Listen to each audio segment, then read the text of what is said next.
Баршаңызға сәлем, сіздермен бірге Әсем, менің каналыма қош келдіңіздер. Бүгін сіздерге осындай табада дайындалатын балды торттың видео рецептісін ұсынатын боламын.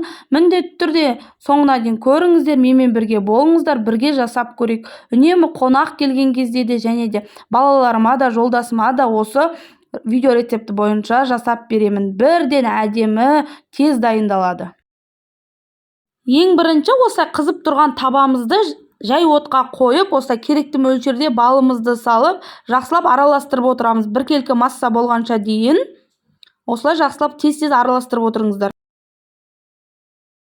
Және де осылай керекті мөлшерде содамызды салып, жақсылап біркелкі масса болғанша дейін осылай жақсылап әдемілеп сарғайғанша дейін араластырамыз. Енді керекті мөлшерде сары майымызды құйып, тағы да әдемілеп жақсылап араластырып алатын боламыз. Нақты видео осы рецептіге қанша мөлшерде кеткенін, қандай заттар керектігін астына описаниеге қалдырып қоямын. Міндетті түрде жасап жеңіздер. Дәл осы граммажбен өлшесеңіздер, өте әдемі дұрыс шығады торттарыңыз. Және де осылай қантымызды да салып, жақсылап араластырамыз. Енді оттың астын өшіріп, осылай жақсылап майымыз, қантымыз ергенше жақсылап араластыратын боламыз. Және де суытып қойып қоямыз. Енді міне осылай 4 жұмыртқамызды жарып, мен жақсылап араластырдым. Біркелкі масса болғанша дейін. Енді 4 жұмыртқамызға жаңағы жасаған сиробымызды осының үстіне құятын боламыз. Суытып құйыңыздар, міне суыған уже дайын болып тұр. Осыны әдемілеп құйып отырып, шетінен жақсылап араластырып аламыз. Нақты өлшемін астына жазып қоямын. Міндетті түрде сол граммен өлшеп, әдемілеп жасап жесеңіздер, тура осындай әдемі керемет торт болып шығады. Өте дәмі сондай керемет, балдың да дәмі шығып, әдемі болады. Тестасы, қаймағы, және де осылай араластырып алып, енді керекті мөлшерде 250 грамм ұнымызды қосатын боламыз. Міне видеода көріп тұрғандарыңыздай осылай електен өткізіп мен алдын ала дайындап қойдым. Міндетті түрде електен өткізілген осылай ұнынды қосыңыздар. Осылай шетінен қосып отырып, біркелкі масса болғанша дейін, осылай қою болғанша дейін әдемілеп араластырып аламыз.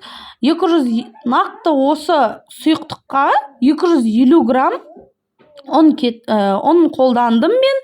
Және де астына описаниеге қалдырып қоятын боламын, достар.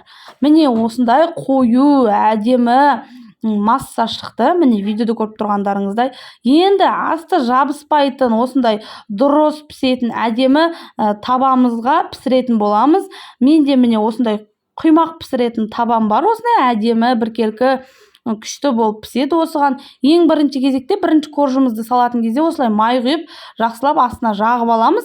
Және де міне видеода көріп тұрғандарыңыздай осылай құйып отырып, доп-домалақ етіп, құймақ тәріздес қып пісіретін боламыз. Жай отта бетіне осындай тесік-тесік болып, әдемі болып осылай піседі. Осылай тесіктер пайда болғанда, уже асты пісті деген белгі. Жайлап осылай шеттерін әдемілеп көтеріп алып, осындай резинка қасықпен тез аударып алатын боламыз. Міне асты жабыспай біркелкі сондай әдемі болып пісіп жатыр. Ең төменгі жай отта пісіріңіздер. Және де екіншіні міне осылай сразу құйып, домалақ етіп пісіреміз. Және де міне сорпа ішетін ожаумен бір ожау құйдым мен. Міне енді тесіктер пайда бола бастады. Ол пісті деген белгі. Міне шеттерін көтеріп осылай аударамыз. Екінші бетін пісіреміз.